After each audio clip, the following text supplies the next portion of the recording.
Hai să vezi cum arătau cărțile de identitate acum mai bine de 100 de ani. Primul document asemănător buletinului modern a apărut după 1900.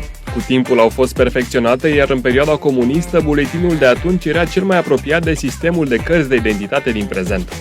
Așa arată o carte de identitate din 1934, din 1938 și aveam semnalmentele aici: vârstă, statură, părul castaniu, ochii căprui, nasul, barba, la fel și în ăsta de aici. Tot în perioada comunistă, buletinul era strâns legat de procesele de industrializare și colectivizare și reprezenta principalul document care oferea, în cazul unui control, cele mai importante informații despre deținător.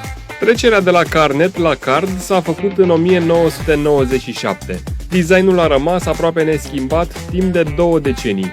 Abia în 2021 am început să vorbim despre cartea electronică de identitate, dar de aici a pornit totul în urmă cu mai bine de 100 de ani.